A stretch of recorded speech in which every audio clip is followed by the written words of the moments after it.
Celtics Reddit podcast. Marcus Smart is so good. Tatum. Brown. Got it. Shot three. Hello and welcome to the Celtics Reddit podcast. My name is Ben Vallis. Thank you for joining us. Hope you're doing well. Lots to discuss today. Primarily, what's going on with the Celtics? Offensively, defensively, culturally. It's all bad right now. Joining us, our New Zealand correspondent, Joe, a.k.a. Nose Quotes McFly. Joe, welcome back, man. How's it going? Good, man. Holy hecker. You just switched on the energy right then. You went from being Ben's usual vibe, which is sort of a chilled out entertainer. So it's Good Friday here in the Antipodes, and it's a sleeping day for everybody. And Ben's just come out absolutely all guns blazing. How you been, man? We haven't had you on in a month or two, so how's life? I've worked probably... This is great content for the podcast listeners, I'm sure. But I've just been working really hard, man. Really hard. We've got a 31 March deadline for tax here in New Zealand, so I was busy times. Going pretty hard trying to sort it. And there's a change of tax rate that just occurred yesterday. Oh, yeah. Spicy, so that necessitated a little tax planning. And so you pair that with how terrible the Celtics have been. It's probably been a couple of really terrible months there for you, Joe. So the Celtics yesterday, they suffered another loss in a very familiar style. They went down big to the Mavs. They clawed their way back, only to ultimately lose the game. Joe, it's been a while, like we said, since you've been on. I'm sure you have a lot of thoughts on this. So let's just start broad here and go from there. What's wrong with the Celtics? I think it's this is. I'm starting to think that maybe my opinions get a little kooky, but I feel like it's just this spiritual malaise that they have. Mm-hmm. I think that's at least a huge part of it, and that manifests itself in on the floor in ways that you can identify strategically, perhaps. But I think honestly, I don't think that they believe that this season's worth it. I don't think they do. I don't sense. I think they're just waiting for the season to be over, to be honest. Only to turn it on in the playoffs, or are they going to give the playoffs up as well? Man, I don't see it, eh? I don't see it from this team. I don't see. We've had teams before where we've had similar patterns, except for the fact that they completed the comeback and actually won, or at least took the lead. Mm-hmm. I've always had this theory that it's not a comeback until you actually take the lead, and once you take the lead, you can actually lose it. But it's sort of like there's a mental barrier that's broken. They never actually take the lead. They just kind of get to within 5 and maybe even 2, like they did in the last minute. And it's just, I'm just a bit so what? It's just as bad a loss as a 10-point blowout to me, to be honest. And so what do you think the catalyst is for them just completely throwing in the towel this season? Is it COVID related? Is it the quick turnaround with the season running late last year? Or where do you think this comes from? Because it's obviously, there are a few teams like the Raptors, for example, who are also imploding. But, everyone's in the same boat as far as these different franchises. And we're not seeing that same attitude repeated across the entire league. So why do you think it's impacting the Celtics specifically? Well, it's hard for me to comment on the rest of the league. Another thing I'm realizing is that I'm not so much of a fan of the entire league. I don't really watch anyone other than the Celtics. It's just too much, right? You can't do it. You just can only watch highlights. There's an awful lot of content every night. For the Celtics, I think, if I could put it down to a timing thing, I'd say it wasn't actually the COVID thing. It was that West Coast trip they went on immediately after having that really close loss to the Lakers. It felt like it turned on there, and that's where that's where I felt like I identified, for me at least, this pattern of get down behind, come back, don't quite finish it out. We had at that time, I think we lost to Kings, the Jazz, and the Suns on that trip, all in the exact same way. It was. So I don't know what exactly happened about there, but it's like they just kind of, I don't know, man. It's as though at that time they thought that the she'll be right. Like we are the Celtics. We've been a 50-win team for the last 5 years, and it's going to come through. And then all of a sudden, holy, we're 50 games into a 70-game season, and this is actually who we are. Like, we suck. we don't. But the trouble is we don't suck, right? Like we're just run of the mill mediocre, and that's who we are. It's interesting you point out that Lakers game as the starting point, because another one was the Spurs game. Sorry, there's a bad loss against the Spurs where we got up 2. We got up by a couple possessions, and then we just kind of like choked it away. Kemba did. I think that was also on that West Coast trip as well. I can't remember. Well, the Lakers game, correct me if I'm wrong, but that's when we lost Marcus Smart. That's when he busted his calf and he went out. And we lost our biggest culture driver and probably our biggest defensive presence. And, Marcus Smart's been back for a little while now, Joe, but he's been copping a bit of criticism from the fan base. How do you feel about Marcus Smart since his return? I know you're one of the bigger Marcus Smart fans. I mean, we all are. Like our Google chat is literally called the Marcus Smart Appreciation Society. But he's been pretty frustrating to watch. So I'm just curious on your thoughts there, Joe. I certainly have sympathy for that perspective. Like the like everybody else. Like I was on the chat with you when he threw up that heat. Like when he thought the shot clock was down to 0.3 seconds on the Celtics. Man. Yeah, it was. It's hard to just put into words how dumb that was. I'm really struggling with superlatives. Like, I'm just trying to think of a time when I felt really stupid. I'll tell you a quick story, actually. Okay. So, when I was 16, my dad sent me into town with a car and with a trailer on the back to go to this concrete block manufacturing place. And I pull up into the. I haven't driven with a trailer very much. I wasn't that confident a driver. And they put the concrete blocks in the back of the trailer, and I attempted to back this trailer out of the concrete place and across the street and smack into another car goes the trailer. Right? Oh, I felt such an idiot. And then they tell me, it's actually a loop. Like you can just keep, like the place I went in, if you just keep driving along it, there was an exit on the other side. Like, and I'm just trying to think back how awful I felt when I'd done something so stupid. Yeah. And then I was thinking, that was what I was thinking about with Marcus Smart at that point there. Like, what I did there was not even close to as stupid as what Smart did. No. Like, it's just... And I just wonder how that affects you. You're like, you know what I mean? Like you just, when you do something really dumb, you catch a mistake you've done at work or something like that. Mm-hmm. Oh, but Smart's was so stupid. Like, the magnitude of it and the scale and the visibility of it. I can't imagine in the moment. And he tried to play it up as well, right? You could see him saying to Kemba, like, "No, man, like we only had 0.3 seconds on the clock. I had to do it." And I don't know if he realized it and he just tried to play it off, or if he still didn't know after the fact. But it kind of captures the post-injury return Marcus Smart experience so far, I think. Yeah, I mean, he hasn't shot the ball well. But with Smart, I'm definitely on the side. Like, I don't think he's playing different, personally. Like, it's the same dude out there who is his style of play is exactly the same. And yes, he takes too many three-pointers, too many bad three-pointers, but he is like when people are talking about trading, I'm just like, that is exactly the opposite of the type of guy we need to trade. Yeah. It's just like we just need emotional leaders on the team, and you cannot like Brown and Tatum just aren't. they're just not. So can't just leave them in a sea of guys that are a bit kind of placid.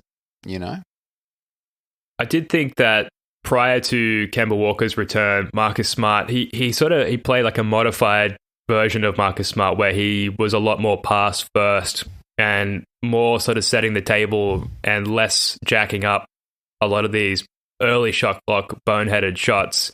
And now since Kemba's come back and since subsequently Marcus has come back, he's kind of reverted to that more frustrating play style. Yeah. do you think there's anything to that? Like, it did seem like he was playing a slightly different style earlier in the season, and now he's kind of reverted to bad habits. Or am I just in my head there? No, I mean, we're kind of shooting from the hip a little bit here. So, it's not like I've got the data to back this up, but no, I sense you're probably right. The entire team is really 3 happy right now, and Smart's definitely part of that. It's the part of his game I hate the most. Mm-hmm. It's actually the only part of his game I hate. I love all the rest of it. So getting back to trying to get a hold on what the hell is going on with this team, there was a post after the game yesterday by a Reddit user, PHX292. They go on to say the Celtics didn't lose because they didn't have enough heart. They were creating good looks the whole game. And I'm not going to read out the whole post, but to summarize, they're basically saying it's not a lack of heart. They actually are working to generate good shots, and it's just a matter of the shots aren't going down. And the solution is just to convert on those good looks and those layups. Does that ring true at all to you, Joe, or is it as simple as just make your shots? I don't mean to be disrespectful to our correspondent here, but no. Like, we are not creating good looks. We're creating off-the-dribble 3-point looks. We create no pressure on the rim. Look, the thing about offense in basketball is you've got to put pressure on the hoop. If you don't do that, like, nothing kind of works after that. Like, the thing about threes, right, that I sort of feel is overlooked in with analytics is they just have this habit of going in when you earn them. Like when you earn the attempt or when you earn the right for that three to go in. That made threes come off the back of like strong effort plays. They don't come off the back of lazy plays. They don't come and to be honest, throwing the ball to Tatum at the top of the key for a sidestep 3 is a lazy play, right? Doing that Kemba Walker high screen and roll, it's just a lazy play. They can get it anytime they want. Yep. And that creates a kind of attitude that just infects. It's like, oh, we didn't try very hard that position. There's no flow to it. Like there's no pressure on the rim and there's no kick out of the ball thereafter. There's no rotation for the opposition team. It's just kind of like, it's just pick up, man. Like, yep. It's BS. So, no, I don't think we failed to convert on open looks. I'd expect us to convert a slightly higher percentage on the looks that we did have, but they're not good. Mm-hmm. We're just playing lazy basketball, man. Yeah, it's interesting. There's a tweet by Kungu NBA, who's a really good sort of Celtics Twitter follow. They wrote, the Boston offense is a lot of read and react, double drags into handoffs, into pick and rolls, etc. It requires 5 guys reading defenses and moving together. It's beautiful when dudes are locked in. It looks like people taking turns ISOing when it's not being run. I think it kind of backs up what you've just said, Joe, and sort of captures the whole situation there, that like we do have this system, but it requires all guys to be completely bought in. And it does require a lot of sort of dynamic reading of the defense as opposed to sort of running pre-scripted plays. But it's just not working for our guys. Just a little quick thing here. Like read and react's not just like a descriptor. Read and react is an actual system. And read and react is all about pressure on the rim. Like the very first principle in the read and react offense is when you make a pass, you must basket cut. I see all basket cutting, man. Yeah. Like what the Brad Stevens offense looks like, and I'm getting to the point where I'm like, I don't know if a lot of power goes to the wheels here, mate. Like, think about what it looks like. You get Robert Williams, right? Robert Williams come up to the top of the key. He'll get the ball. There'll be a handoff. If he misses the handoff, there'll be a guy will come and set a screen. It's all east-west action. Right, like it's just not enough north-south early in the shot clock. It's just there's not enough pressure on the rim. It's just a whole lot of guys running DHOs across the between the two slots. It feels like, and as a result, you kind of just like even when there's movement, it's like it's wasted motion. It's wasted motion if you're not putting pressure on the hoop. Yeah. Watching, I just sort of spent a bit of time before the podcast sort of watching, but I'll watch what Tatum kind of does. And And I don't think Tatum's doing what he's like. I think he's doing what he's supposed to do in the scheme. The guy just spaces to the corner like 75% of the time. That's probably his role. That's probably what was called for in the offense. But he's just never in motion. Yeah. It never seems like he's in motion. Particularly, man, it just seems like I say it just never seems to result in pressure on the hoop. And that's what I want to see. And I feel like that's what's... Sorry, I'm ranting now, but I feel like that's what Scal's often talking about, you know? It's pressure on the hoop on offense and pressure on the ball on defense. That's a sign of an aggressive team, and we just don't have either. Yeah, paint touches as well, Joe, which is something that you've brought up numerous times, you know, throughout the life of this podcast over 3 years or so now, that paint touches seem to be an important ingredient to a successful humming offense.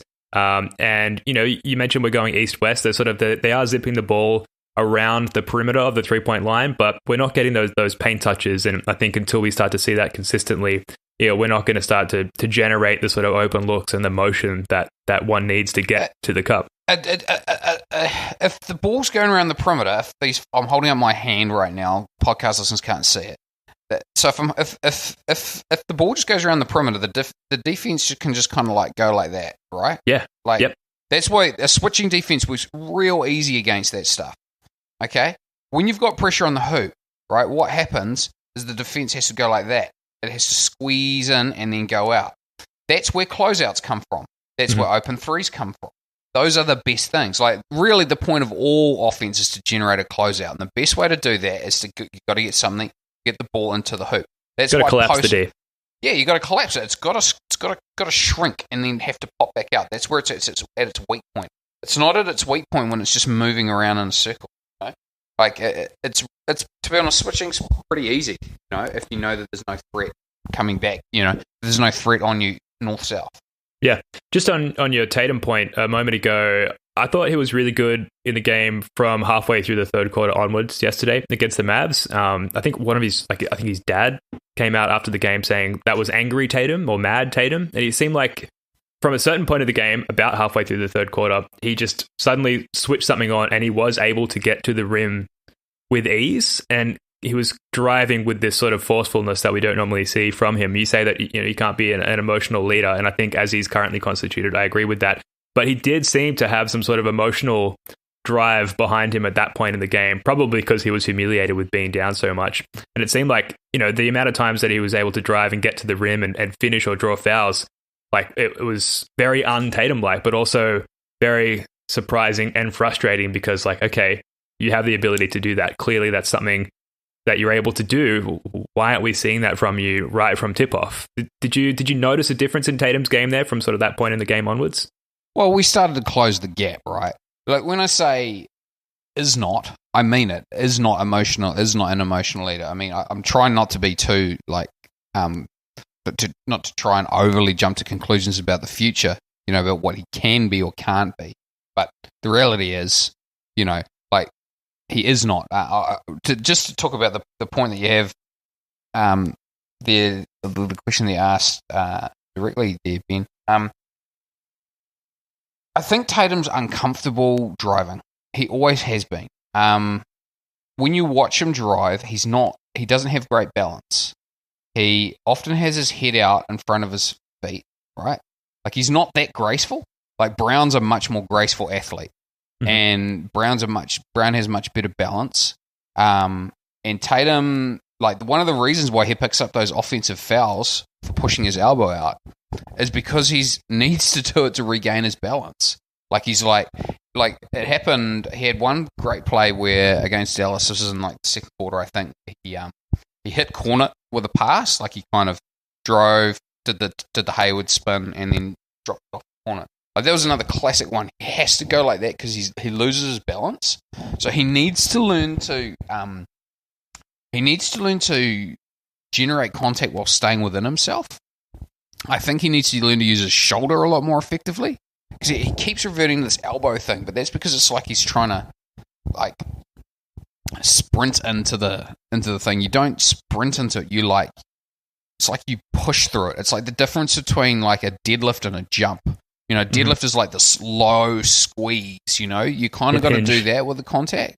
You know, you can't try and, it's not like a punch, you know. Yeah. Yeah, I get It's a different kind of force there.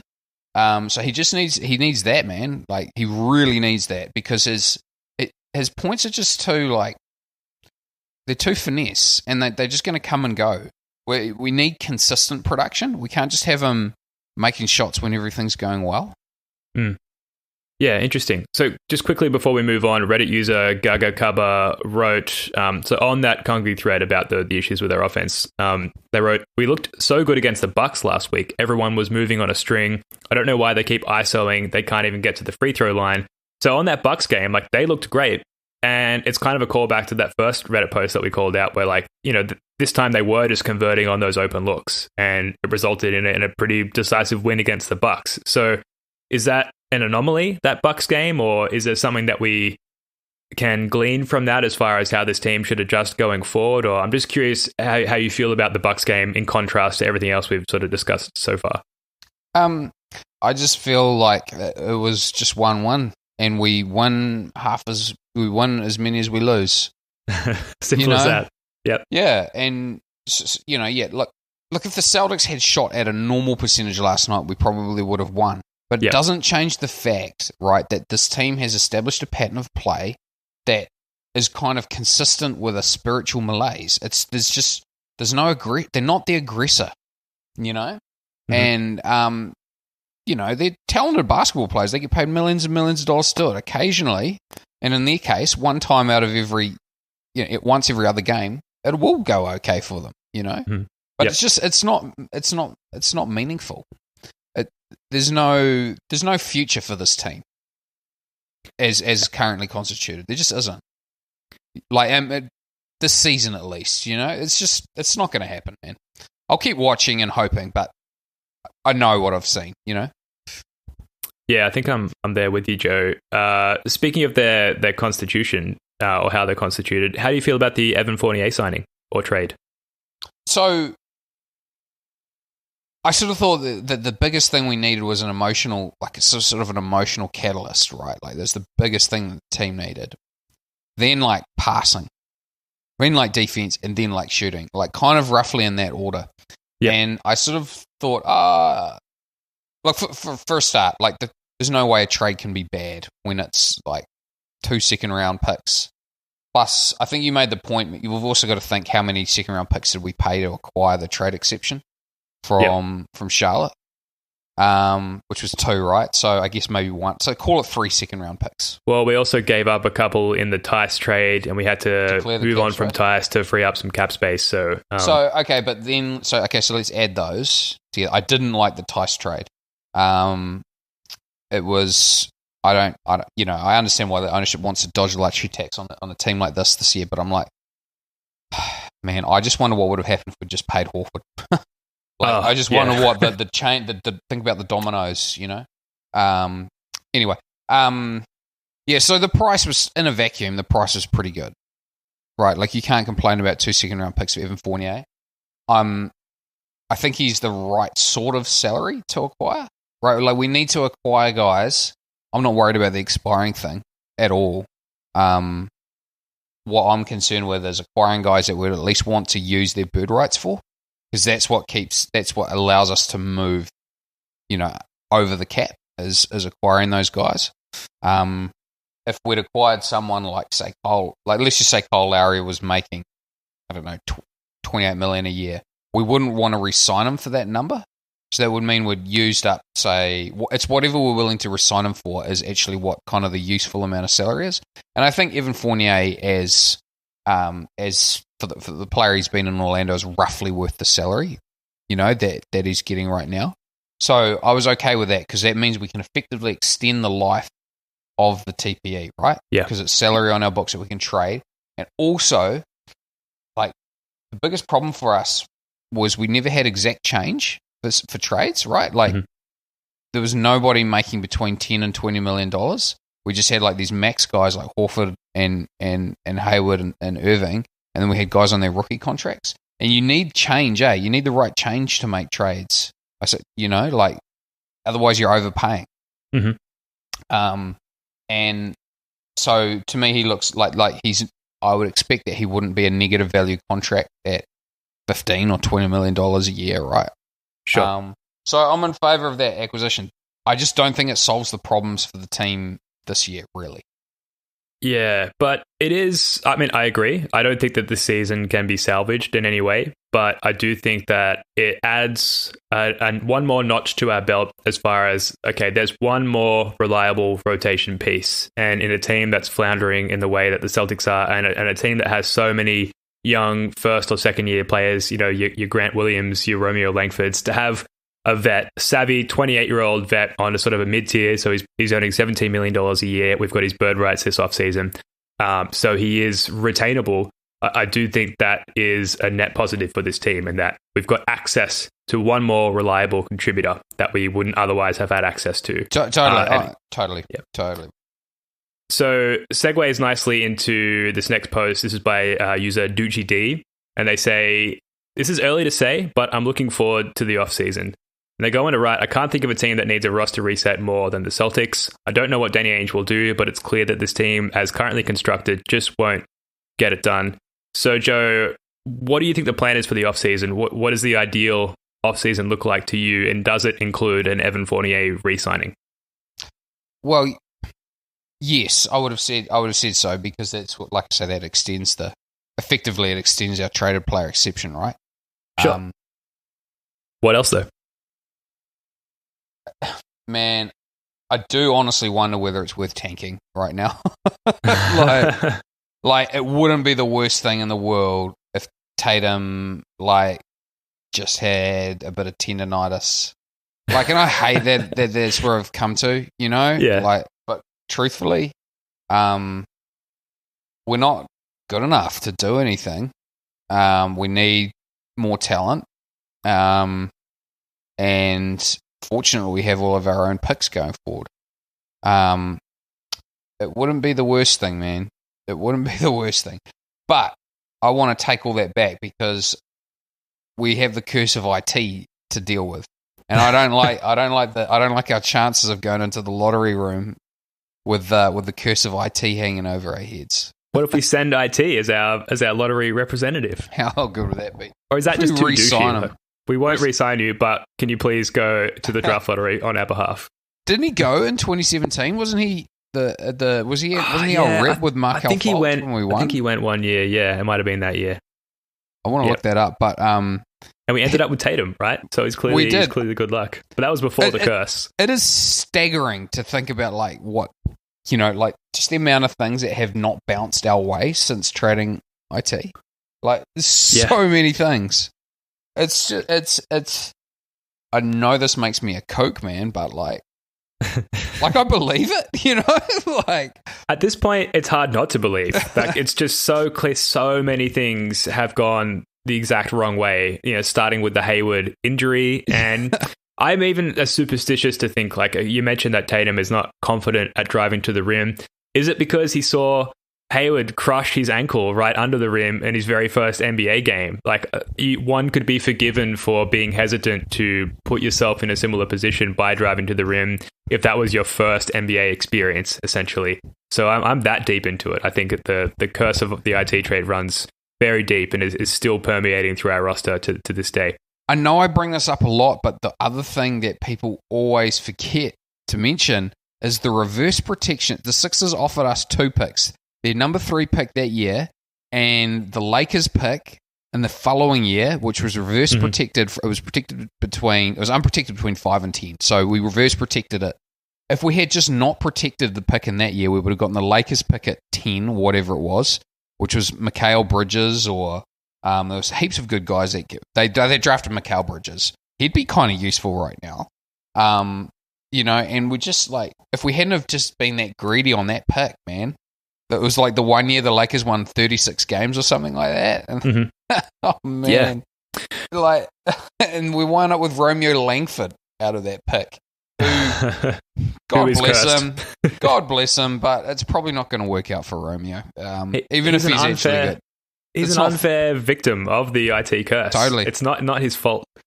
Yeah, I honestly don't think so either, man. Like, for all I know, Romeo Langford could really play, man, but you just don't get 3 years to prove it. Like, roster spots are too scarce. You know? Like, they'll pick up his option, but is he really going to do anything next year? I don't know. Anyway. Yeah. I was kind of surprised to see him not in more trade discussions or even moved during the trade deadline, because it could be that he has the most value now in sort of the mystique and potential around what he could or should be, as opposed to in a year's time where he's played, hopefully 60 games and it turns out that he's not all that. I was surprised they didn't move on from him. But, I guess front offices are smarter than me and can see that see that kind of hype being built up by Danny Ainge potentially. Yeah, I mean, I wasn't in favor of the pick. It was one of the I just didn't like the smell of. I don't watch college basketball, so I don't really know it. But I just didn't like the pick at the time. Yep. There are a lot of other guys I would have preferred. I like Grant Williams' pick though, and that hasn't. He's had moments, but it just. I guess the Celtics still need young talent, unfortunately. Is Grant Williams part of the young talent cluster that you would hold on to? Is he still promising enough for you to not want to move on from him yet? Nah, man, I'd trade anybody. At this point. point? Absolutely anybody. Yeah, but it's all about who for, right? It's like what's on the other side of it. Well, you've got to give stuff up. I think we had like a podcast at the start of the year where we talked about how, like, if there's going to be this trade with the TPE, it's going to mean that one of your favorite young players is going to have to go. Yeah.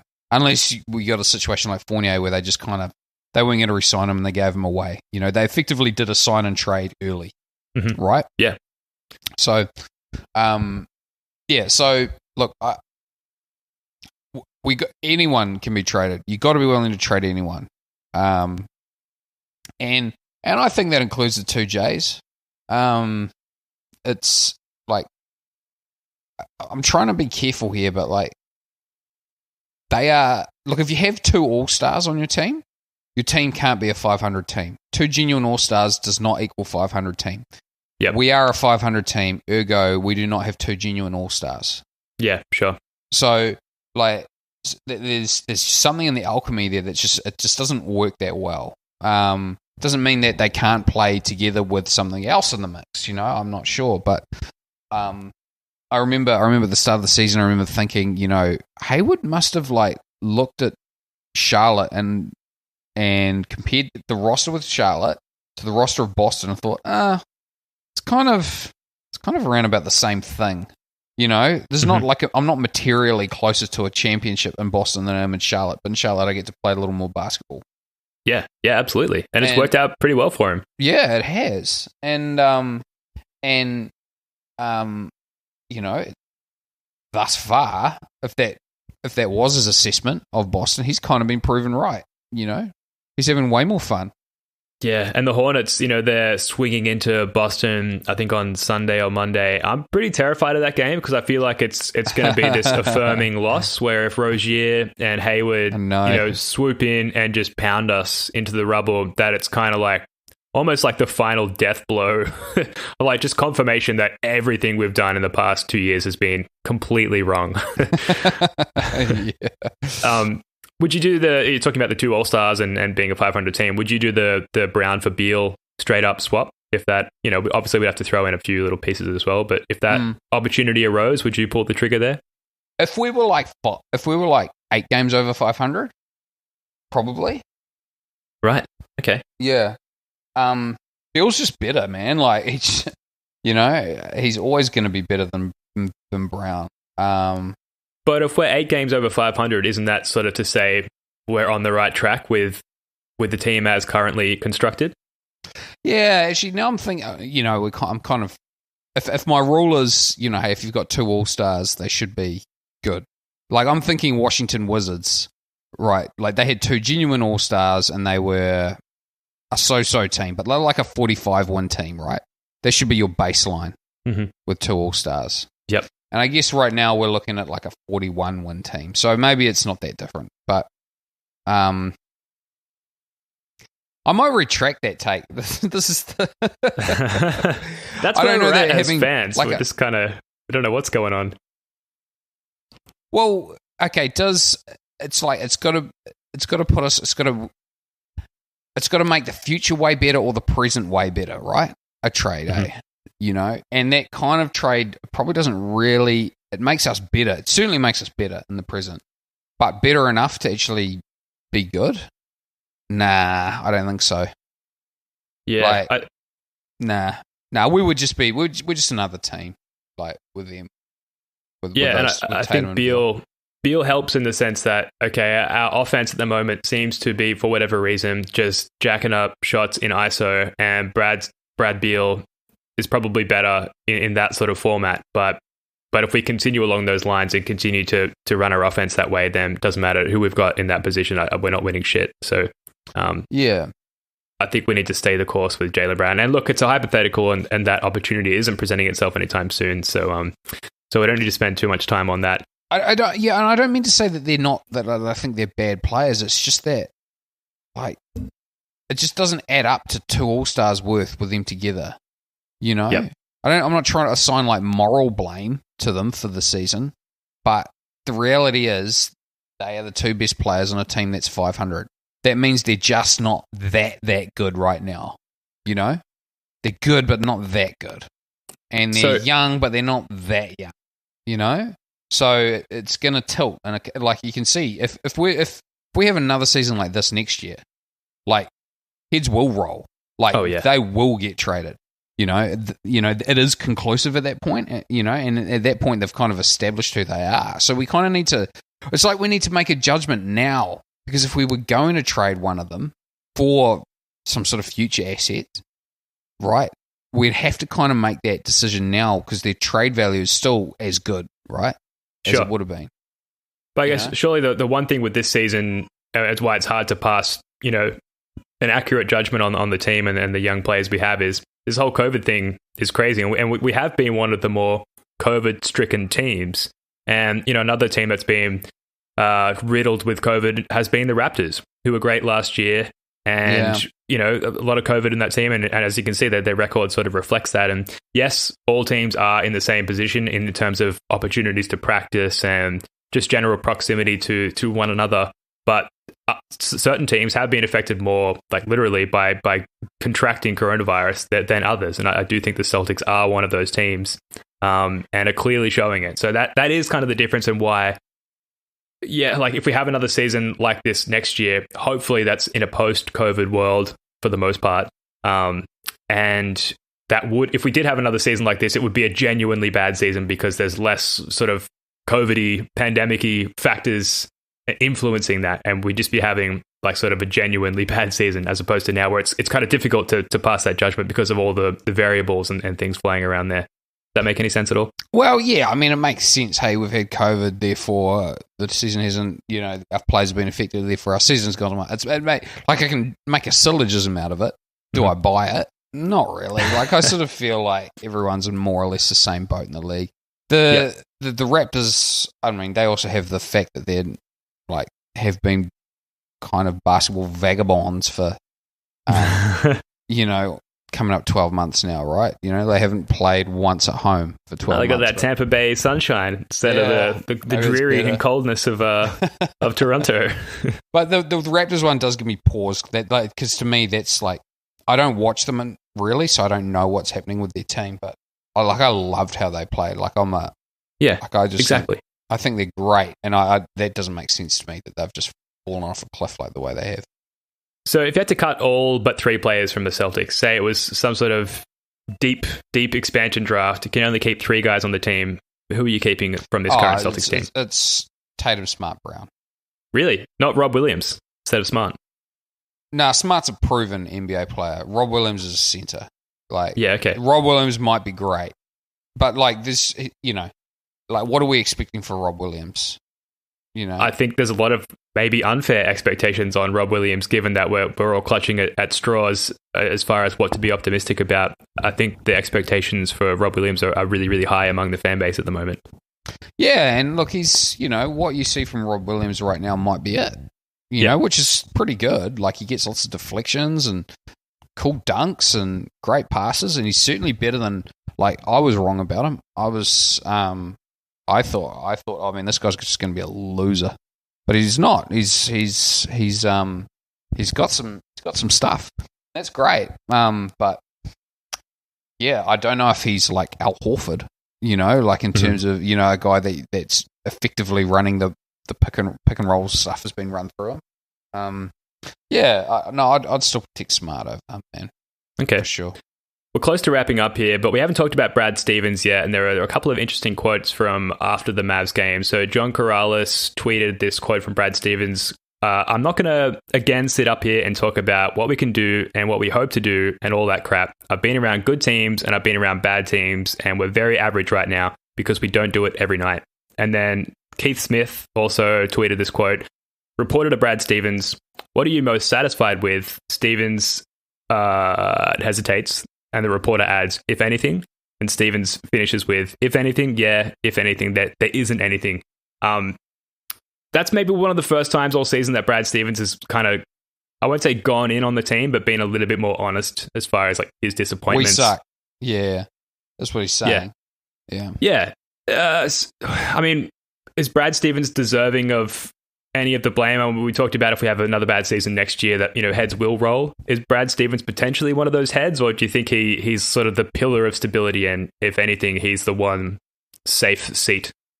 Well, yes, he absolutely, he could be. I mean, I have some issues with the way our offense is designed. It's just like there's always been two issues for me with the Celtics. It's like we don't rebound the ball well, right? And it is often felt to me throughout his tenure like we just shoot.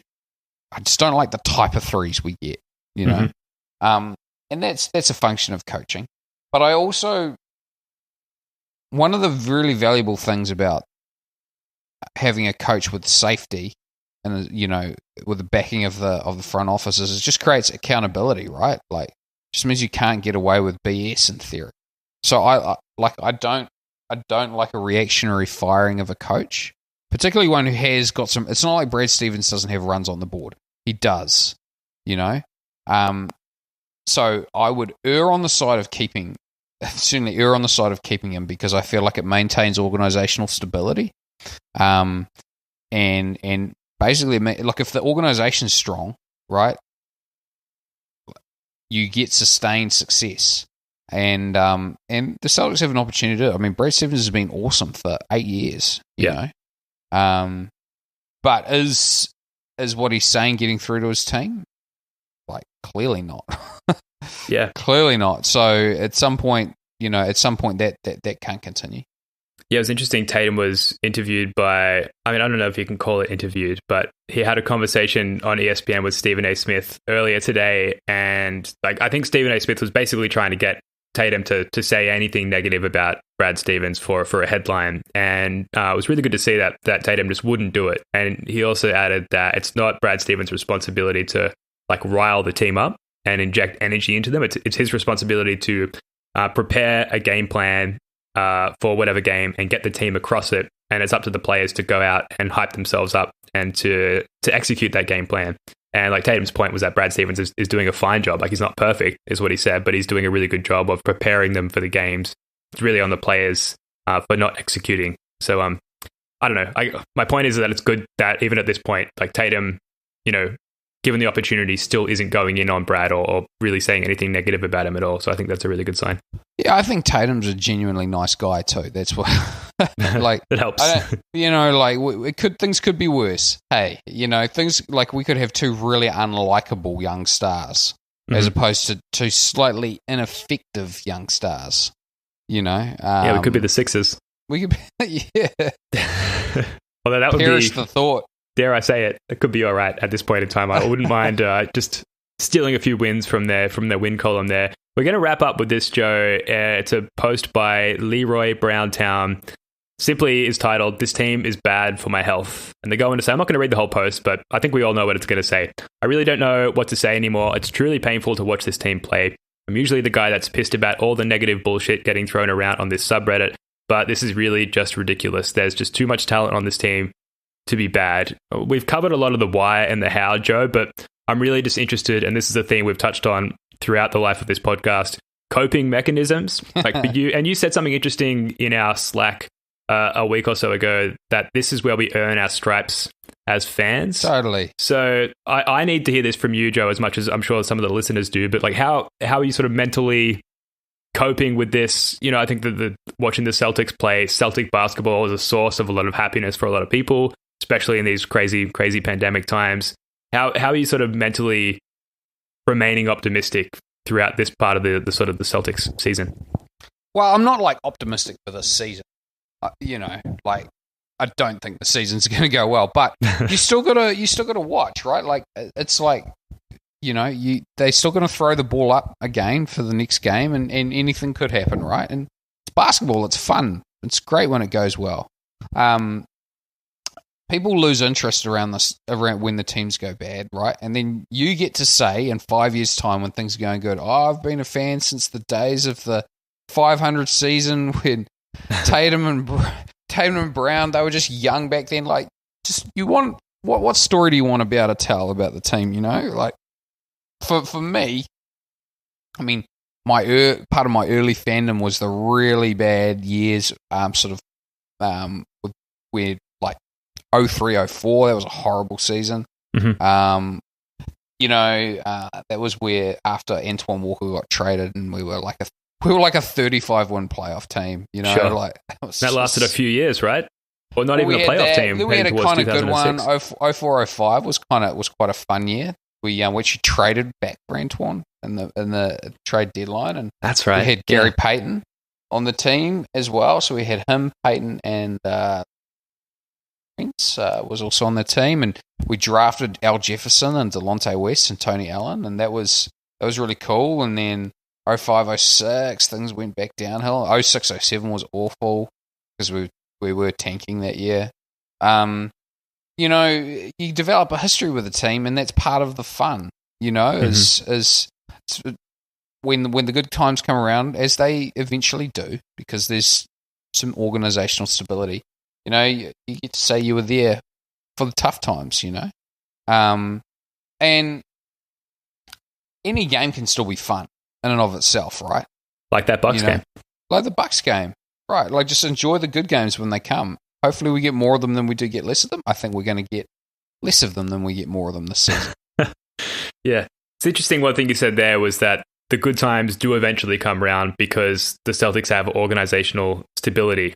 Like, can you speak more to that? Are the Celtics sort of one of those upper echelon franchises, you know, kind of like the Heat, like the Raptors, where success is inevitable? Do you think that there's enough good pieces within the front office and the coaching staff that we can depend on that? Yeah. How many times have we missed the playoffs since the Grousbecks bought the team in 2003? Good point.